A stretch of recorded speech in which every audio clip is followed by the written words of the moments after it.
अहमदाबाद के खोखरा में 7th day school है और इसी स्कूल के 10वीं के क्लास में पढ़ने वाले एक छात्र की हत्या चाकू द्वारा किए गए हमले में हुई है।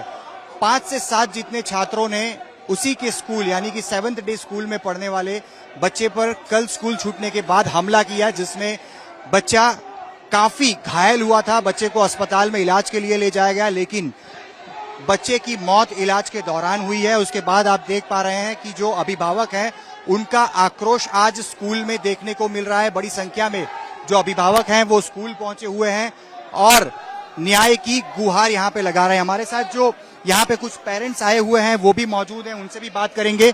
क्या कहेंगे आप, जिस प्रकार से कल घटना घटी है, एक बच्चे की मौत हुई है, पेरेंट्स में काफी आक्रोश है, आप भी एक चिट्ठी बोर्ड लेकर यहाँ पे मौजूद हैं। मेरी खुद की 2 बेटियां यहाँ पढ़ाई कर रही, एक 10वीं में एक 6ठी में। मेरी बेटी ने खुद लाइव देखा है ये, और वो जो कल रात से सोई नहीं है, उसका जो दर्द है, उसकी आंखों में जो डर खौफ है, वो आज से नहीं 15-20 दिन पहले भी ऐसी घटना हुई थी। अंजाम दिया जाता है, ऐसा कुछ ना कुछ होता रहता है।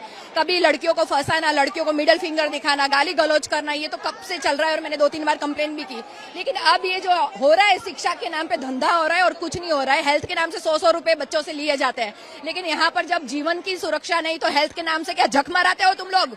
तो ऐसी जो भी स्कूल है सब बंद होनी चाहिए, और सिर्फ ये स्कूल की बात नहीं है, जितने भी स्कूल को धंधा बना रखे वो सब स्कूलें बंद होनी चाहिए। चलेगा, हमारे बच्चे नहीं पढ़ेंगे तो हमारे बच्चे को संस्कार होना चाहिए। आप कह रहे हैं कि कल आपके बच्चों ने भी देखा जो हुआ, क्या हुआ था, बच्चों ने क्या बताया? बच्चों कल 12-12:30 बजे छूटकर, मेरी बेटी खुद 10वीं में, उसके जो लड़का मृत्यु, जिस लड़के की मृत्यु उसके बाजू के क्लास में ही है मेरी डॉटर, तो छूटकर उन्होंने देखा कि बाहर मारामारी झगड़ा हो रहा है और लड़का एक भाग के आ रहा है, लेकिन खून जैसा लाल, लेकिन खून है वो नहीं पता था। फिर बच्चों को जल्दी से बस में बिठाया, वो चले गए और बाद में पता चला सारा सिनारियो हमारे सामने है। तब बेटी डर गई कि इतनी दर्दनाक घटना हो गई और वो उसकी एविडेंस बच गई, उसकी वजह पूरी रात नहीं सो पाई बच्ची। स्कूल में प्रिंसिपल सर को बहुत अच्छे से पता है कि बच्चे चक्कू लेके आते हैं। ये बात बहुत पहले से हमने बोला है, मेरे बेटे ने खुद ने देखा है कि स्कूल में बच्चे चक्कू लेके आते हैं। बच्चों से पूछा गया तुम चक्कू लेके स्कूल में क्यों आ रहे, तो बोलते हैं सेल्फ डिफेंस के लिए। अरे स्कूल में सेल्फ डिफेंस के लिए मांग रहे कि पेरेंट्स के तौर पर बस यही कि हमारे बच्चों को न्याय मिले और नयन को न्याय मिले, हम जस्टिस चाहते हैं बस। सीधी सी बात है, जब कंप्लेंट प्रिंसिपल को हम लोग कर रहे हैं कि बच्चे ऐसा करते हो, तो प्रिंसिपल सर एक्शन क्या लेते हैं? कुछ एक्शन नहीं लेते, कोई एक्शन नहीं लेना चाहिए। नयन जैसा कांड किसी के साथ नहीं होना चाहिए। और सुरक्षा, माँ बाप अपने उज्जवल भविष्य के लिए बच्चों को स्कूल भेजते हैं, उसको मारने के लिए, अपनी लाठी तुड़वाने के लिए नहीं। अभिभावकों में जो एक आक्रोश है वो भी देखने को मिल रहा है। लगातार यहाँ पे नारेबाजी हो रही है और थोड़े समय पहले जो स्कूल के एडमिन थे उनको भी अभिभावकों के द्वारा पीटा गया है, क्योंकि आक्रोश है अभिभावकों में। और मैं मेरे दाईं तरफ की तस्वीरें भी आपको दिखाऊंगा, जो स्कूल की विंडो है जिसपे ग्लास लगे हुए हैं उसमें भी तोड़फोड़ की हुई है। मेरे बाईं तरफ की तस्वीरें भी जो स्कूल के अलग अलग क्लासरूम आए हुए हैं और उसमें किस प्रकार से तोड़फोड़ अभिभावकों द्वारा की गई है आप देख सकते हैं। और साथ ही में पुलिस बंदोबस्त यहाँ पे अभी भारी संख्या में मौजूदगी में लोगों का जो आक्रोश है उसे कम करने की कोशिश जरूर से की जा रही है, लेकिन चाकू से 5 से 7 जितने 8वीं में पढ़ने वाले बच्चों ने हमला किया, जिसमें 10वीं में पढ़ने वाले एक छात्र की मौत हुई है। और छात्र की मौत के बाद लगातार अभिभावक अपने बच्चों की सुरक्षा को लेकर यहाँ पे सवाल उठा रहे हैं। अभिभावकों में आक्रोश देखने को मिल रहा है। सुबह से ही स्कूल तो बंद है, लेकिन अगर स्कूल के कंपाउंड की बात करें, स्कूल के बाहर की तरफ के रास्तों की बात करें तो उस पर चक्का जाम है। स्कूल के अंदर की तरफ नारेबाजी हो रही है, तोड़फोड़ स्कूल के अंदर की तरफ जारी है। पुलिस की भारी जो संख्या बल है उनकी तैनाती यहाँ पे की है। इसके बावजूद लोगों का आक्रोश जो है वो देखते ही बन रहा है। हिंदू संगठनों और खास करके एबीवीपी के जो छात्र हैं उनकी तरफ से यहाँ पे विरोध प्रदर्शन किए जा रहे हैं और लगातार तोड़फोड़ की जा रही है। अब जिस प्रकार से लगातार यहाँ पे धक्का मुक्की देखने को मिल रही है, उसके बाद से पुलिस द्वारा बल प्रयोग भी किया जा रहा है। कई लोग इस दौरान घायल भी हुए हैं। महिलाओं को भी यहाँ से हटाने की जो कोशिश है वो पुलिस की तरफ से की गई है। अब जो दरवाजा है स्कूल का अंदर की तरफ का, उसे भी पुलिस की तरफ से बंद किया जा रहा है और कोशिश की जा रही है कि लोगों के आक्रोश को कम किया जाए। जो तोड़फोड़ स्कूल के अंदर की तरफ एक बच्चे की मौत के बाद हो रही है, सिंधी समुदाय के द्वारा लगातार जो आक्रोश है वो देखने को मिल रहा है। और तस्वीरों में भी आप देख पा रहे हैं लोगों में एक डर का एक माहौल बना हुआ है। और जो भी अभिभावकों से हमारी बातचीत हुई है उनका यही कहना है कि कुछ बच्चे स्कूल में लगातार अपने साथ चाकू लेकर आते थे। अगर उनको पूछा जाता था क्यों चाकू लाते हो तो वो कहते थे सेल्फ डिफेंस में वो चाकू लेकर आते हैं। और कल जब एक 10वीं का छात्र जो कि स्कूल छूटने के बाद अपने घर जा रहा था, उसका कुछ दिन पहले 8वीं के कुछ छात्रों के साथ कहासुनी हुई थी। इसी कहासुनी को लेकर 6 से 7 बच्चों ने 10वीं में पढ़ने वाले 15 वर्षीय नयन जो कि सिंधी समुदाय से है उसके ऊपर चाकू से हमला किया और चाकू से हमले में घायल नयन की मौत हुई है। उसके बाद लगातार स्कूल के अंदर की तरफ और जो बाहर की तरफ मुख्य मार्ग है उस पर लोग धरना प्रदर्शन कर रहे हैं। डीसीपी जोन 5 बलदेव देसाई जी हमारे साथ मौजूद है, उन्हीं से बात करेंगे। सर, कल क्या हुआ था? दोनों बच्चों में किस वजह से झगड़ा हुआ था जिसमें एक 10वीं के छात्र की मौत हुई है? ये जो यहाँ पे 7 डे स्कूल है खोखरे एरिया में अंदर, स्कूल के अंदर जो 2 छात्र पढ़ रहे हैं, एक छात्र पढ़ रहा है 9वें में, एक छात्र पढ़ रहा है 10वें में। तो जो 9वें वाला जो स्टूडेंट है वो 10वें वाले के साथ में, वो साथ में यही स्कूल में पढ़ते थे, तो उनकी छोटी मोटी झगड़े स्कूल की चल रही थी। तो कल ऐसे था कि उसके किसी दोस्त को मार रहे तो वो बीच में पड़ा। तो फिर वो जो 9वें वाला जो लड़का है, जो 9वें स्टैंडर्ड में पढ़ता है लड़का, वो 9वें स्टैंडर्ड में पढ़ने लड़के ने बाजू में ही वहाँ पे वो कुछ कांच का टुकड़ा पड़ा, उसको पेट में डाल दिया था। उसको इंजरी हुई थी, फिर उसको हॉस्पिटल में एडमिट किया था। तो उस टाइम हमने वहाँ पे कायदेसर की फरियाद 307 वाली डाल दी थी। और उसको उसी टाइम वो जो बच्चा है वो जुवेनाइल है, जो आरोपी है वो भी 9वीं कक्षा में पढ़ता है, जुवेनाइल है, उसको भी हम ले आए थे। और उसके बाद वो रात को जो एडमिट था उसमें उसका डेथ हो गया।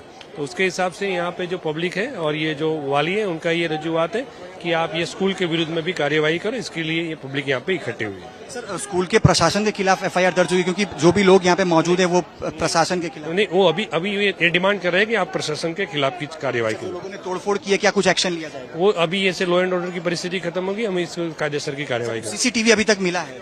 अभी सीसीटीवी के बारे में जो पीआई है वो इन्वेस्टिगेट कर रहे हैं। और सर, दोनों के बीच में झड़प क्यों हुई थी? दोनों छात्रों के छात्र हैं जो स्कूल में साथ ही पढ़ते थे, ऐसे जो स्कूल के बच्चे जैसे भी छोटी छोटी बात में झगड़ रहे हैं। सर, बच्चे को हिरासत में ले लिया? Yes yes.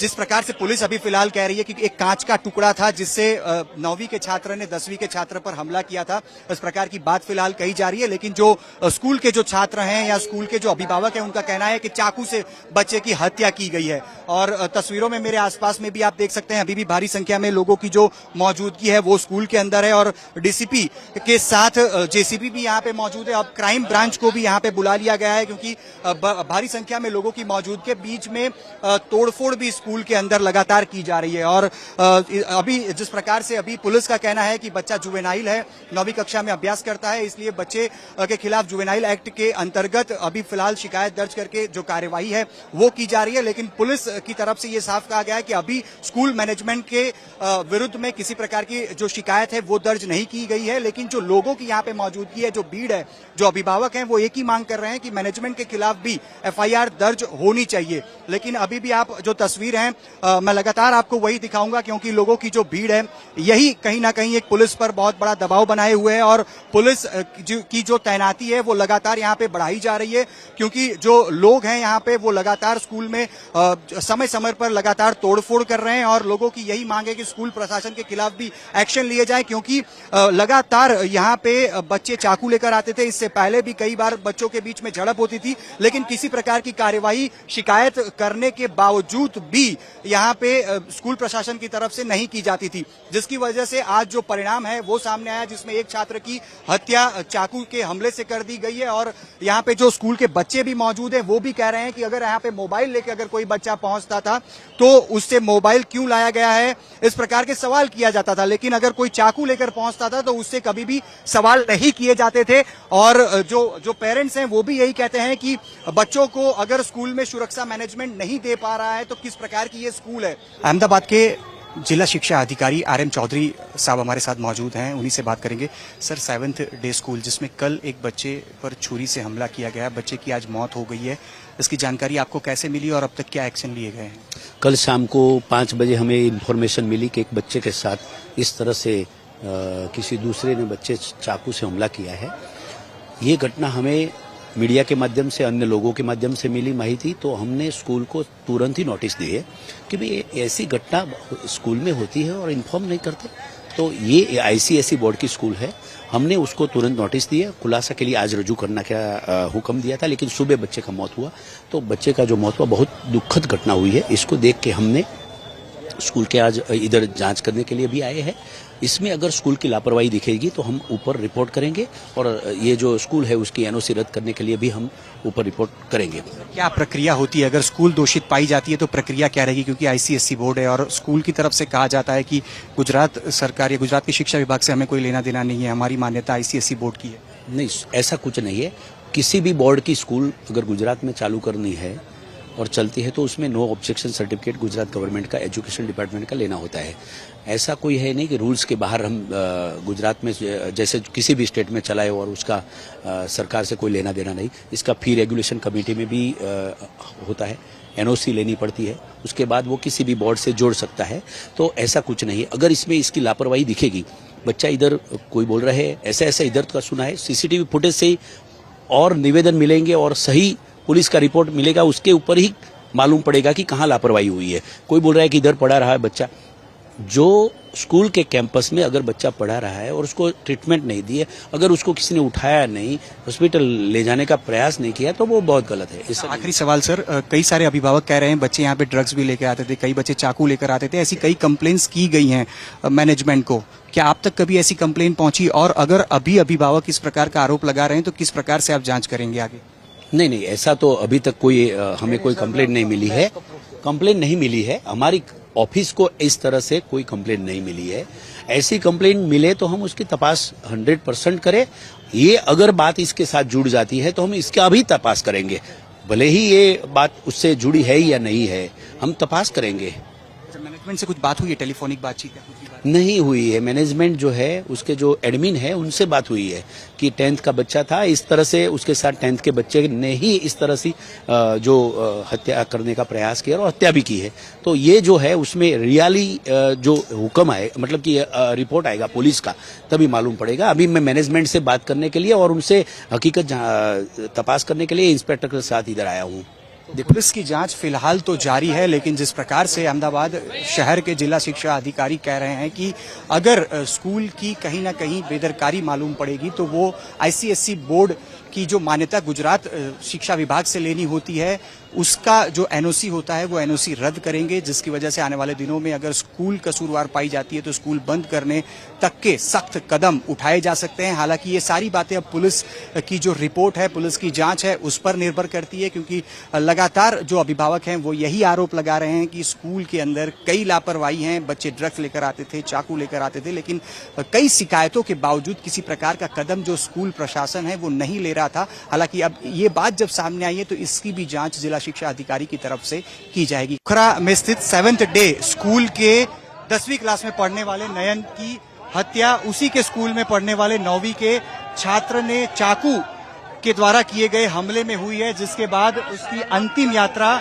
नयन के निवास स्थान से आगे की तरफ चलते हुए 7th डे स्कूल यानी कि जहां और जिस स्कूल में नयन पढ़ा करता था वहां पे अंतिम यात्रा पहुंच चुकी है। बड़ी भारी संख्या में सिंधी समुदाय के लोग और जो अलग अलग हिंदू संगठन हैं उनके लोग भी यहाँ पे जुड़े हैं। परिवारजनों की आंखों में आंसू हैं, जय श्री राम के नारे लगाए जा रहे हैं और परिजनों को भी आप तस्वीरों में देख पा रहे हैं आंखों में आंसू के साथ अपने बेटे की अंतिम यात्रा में वो भी शामिल हुए हैं। पूरी अंतिम यात्रा चल के आगे की तरफ बढ़ाई जा रही है, जय श्री राम की नारेबाजी लगाई जा रही है और खास करके अगर इस अंतिम यात्रा की बात करें तो लगभग 4 जितने DCP की मौजूदगी में ये अंतिम यात्रा आगे की तरफ बढ़ाई जा रही है। भारी संख्या में पुलिस बल की जो तैनाती है उसकी मौजूदगी भी इसमें देखने को मिल रही है और फिलहाल अंतिम यात्रा को स्कूल के सामने यानी कि 7th डे स्कूल